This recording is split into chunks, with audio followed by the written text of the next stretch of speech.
welcome to Devnaa's video tutorial on how to make coconut naan khatai. Naan khatai are traditional Indian biscuits similar to shortbread. They're made with all butter and flour and a little bit of icing sugar, and as you'll see, the process, even the taste and the texture, if you try the recipe, is very similar to shortbread. Starting with 115 grams of unsalted butter, which is at room temperature, and I'm just going to beat that so that it's nice and smooth.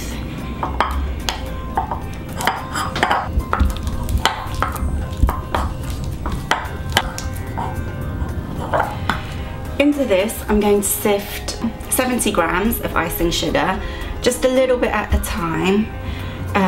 Do sift it in, any lumps will cause a horrible texture to the finished biscuit. Add a small amount at a time, beat it in, and once it's fully incorporated, add the next part.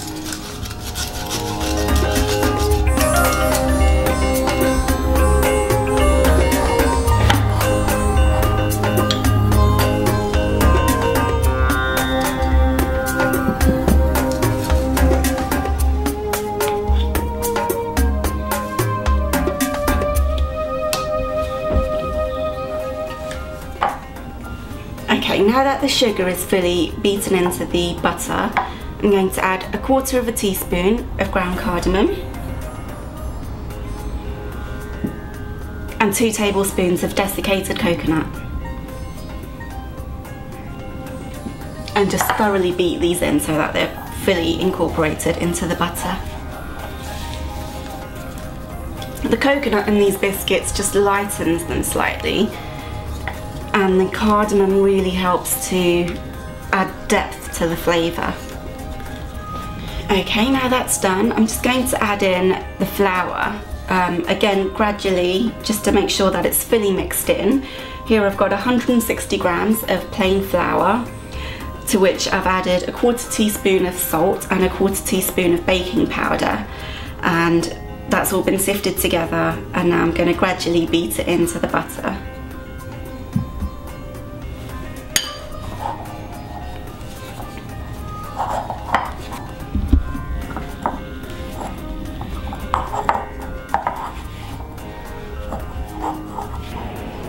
Now that it's coming together, I'm just going to take out the spoon and use my hands to knead in the rest of the flour.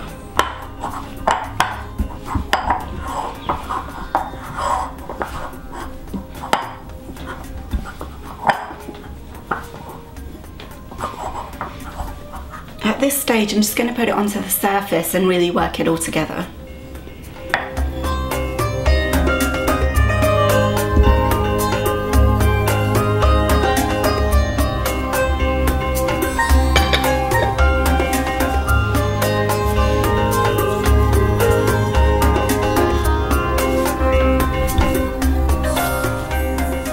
When you have a smooth, fairly dry dough, the dough is now ready, and we're just going to leave it to rest in the fridge for 15 minutes before we come back and create our biscuits.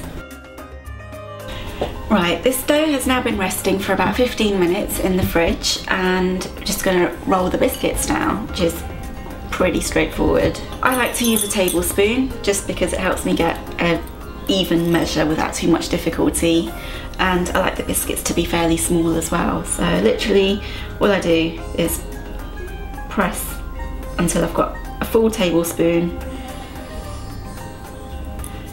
and then roll that into a ball. You want it so that it's got no cracks, and just place on the baking sheet, a greased baking sheet.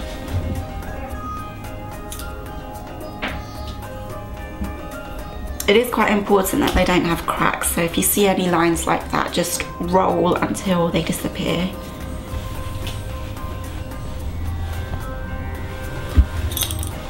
Another important bit, now with our thumb, we're just going to press right down in the middle of each biscuit.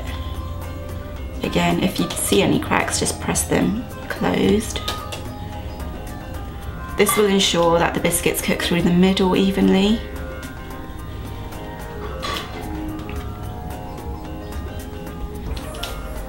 not squashing them completely, just pressing them down gently. Right, now these go into the oven at gas mark 2, which again was about 150 degrees Celsius. They'll bake for about 20 minutes, and what you're looking for is not for them to go brown, because then they will be really hard. You want them to stay white, and as long as they're firm to the touch, they should be done. I'll just go and get these in the oven.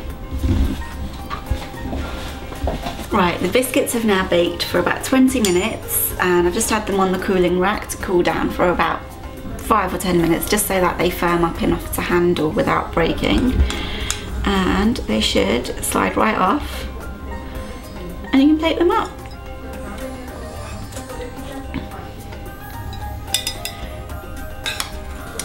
If you don't like coconut, you can leave them plain. You can use vanilla extract or any other nut flavouring. You can even add chocolate chips if you like.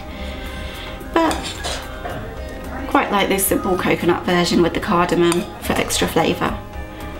Although the biscuits did look quite small when I was rolling them into tablespoonful sized balls, they have spread and are now quite big. They're great dunked in tea, and you can just serve them and enjoy.